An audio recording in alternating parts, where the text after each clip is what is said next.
स्वागत है दोस्तों मेरी यूट्यूब चैनल एबी क्लासेस पर। तो दोस्तों आज हम बात करने वाले हैं इलेक्ट्रोस्टैटिक्स यानी स्थिर वैद्युतिकी के बारे में। तो दोस्तों इस वीडियो में बहुत ही मज़ा आने वाला, क्योंकि इलेक्ट्रोस्टैटिक्स के जो मेन डिफिनेशन होता है जो आपके बोर्ड पेपर में पूछा जाता है वो इस वीडियो में इंक्लूड कर चुका हूँ। तो बने रहिए हमारे साथ। मैं हूँ वासुकी गुप्ता। तो दोस्तों इलेक्ट्रोस्टैटिक्स स्टार्ट करने से पहले हम समझेंगे चार्जेस यानी आवेश के बारे में। तो चलिए देखते हैं इनके आवेश यानी इसके परिभाषा। आवेश पदार्थ का वो गुण है जो किसी अन्य पदार्थ पर बल लगा सके। आवेश का विद्युत क्षेत्र का अनुभव करता है, आवेश कहलाता है।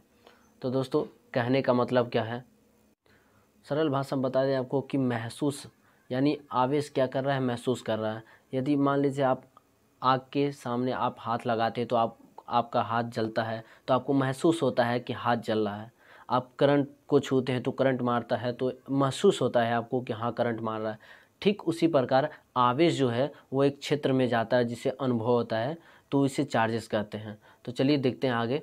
दोस्तों बता दूं कि चार्जेस 2 टाइप्स के होते हैं, पॉजिटिव एंड निगेटिव चार्जेस होते हैं। तो इसमें क्या होते हैं, जो प्लस प्लस होते हैं, यानी यहाँ पर देखिए जो प्लस प्लस होते हैं वो एक दूसरे से रिपल्सन करते हैं, यानी एक दूसरे से दूर जाना चाहते थे। और जो अलग अलग होते हैं यानी जो माइनस प्लस जो होते हैं वो एक दूसरे को कनेक्ट करते हैं यानी आकर्षण करते हैं। तो चलिए देखते हैं। तो दोस्तों आप सभी से रिक्वेस्ट है कि आप जिस टॉपिक पर वीडियो चाहते हैं वो कमेंट बॉक्स में लिखें। मैं आप सभी के लिए वीडियो प्रोवाइड करूंगा। तो अभी तक हमारे चैनल को सब्सक्राइब नहीं किए हैं तो नीचे दिए गए रेड बटन को सब्सक्राइब कर लिए और बेल आइकन को बजाना बिल्कुल मत भूलिएगा। तो दोस्तों चलिए देख लेते हैं नेक्स्ट, और कूलम्ब्स लॉ पढ़ते हैं जो बहुत ही ज़बरदस्त है, पूछ लेता है आपके बोर्ड पेपर में। पर इसे स्टार्टअप के तौर पे देखेंगे, बहुत ही ज़बरदस्त है। बात करें हम कूलम्ब्स नियम यानी कूलम्ब्स लॉ के बारे में, तो इसका डिफिनेशन देख लेते हैं पहले। निर्वात तथा वायु में स्थित दो आवेश यानी Q1 Q2 के बीच की दूरी r हो, तब उनके बीच लगने वाला आकर्षण तथा प्रतिकर्षण बल दोनों आवेशों के गुणनफल के अनुक्रमानुपाती तथा उनके बीच की दूरी के व्युत्क्रमानुपाती होता है। तो दोस्तों यहाँ पर देखने वाली बात है, या निर्वात तथा वायु में स्थित दो आवेश Q1 Q2 हैं और उनके बीच की दूरी जो है वो r है। तो उस पर जो लगने वाले बल है यानी आकर्षण तथा प्रतिकर्षण दोनों बलों के बीच के गुणनफल के अनुक्रमानुपाती होते हैं तथा उनके बीच की दूरी के वर्ग के व्युत्क्रमानुपाती होते हैं। तो चलिए देख लेते हैं। दोस्तों मान लीजिए कि यहाँ पे Q1 और Q2 दो आवेश है, यानी Q1 और Q2 दो आवेश है और आवेशों के बीच की दूरी जो है वो r दिया हुआ है। तो दोस्तों चलिए देखते हैं। मान लीजिए कि दो बिंदु आवेशों के बीच लगने वाला पहला बल, यानी हम बात करेंगे Q1 के बारे में, और दूसरा बल यानी Q2 के बारे में। तो चलिए देखते हैं। पहले समीकरण बना ले हैं।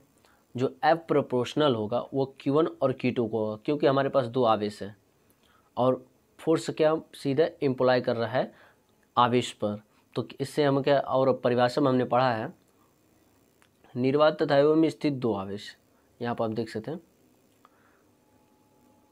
आवेश यानी Q1 और Q2, और जो उनके बीच की दूरी r है उसके वर्ग के व्युत्क्रमानुपाती होती है। यहाँ पे आप ध्यान दीजिएगा, इसी बात को यहाँ दर्शाया गया है।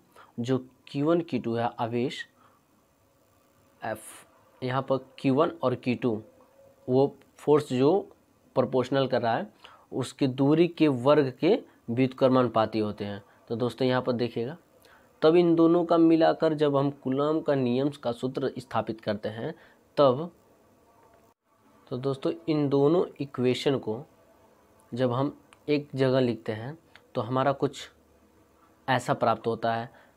तो F प्रोपोर्शनल Q1 और Q2 अपन r², और यहाँ पर जब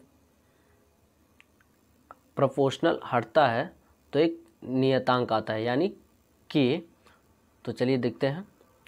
यहाँ पर प्रोपोर्शनल हटा है तो यहाँ पर एक नियतांक k आ गया और Q1 Q2 R² है। तो जहाँ k एक कांस्टेंट है जिनका मान 1/4πε0 होता है। तो चलिए देख लेते हैं दोस्तों। यहाँ पर आपको थोड़ा अलग सा ε0 यानी ε0 यह जो है निर्वात की विद्युतशीलता यानी कहते हैं।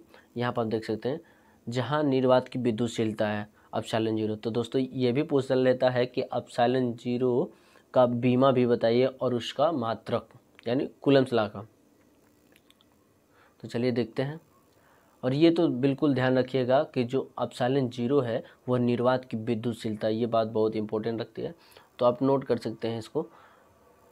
बीमा इसका देख लेते हैं ml -1 L/-3 T⁴ A ampere यानी A²। तो दोस्तों इसका मात्रक देख लेते हैं। कूलाम स्क्वायर पर न्यूटन मीटर स्क्वायर होता है।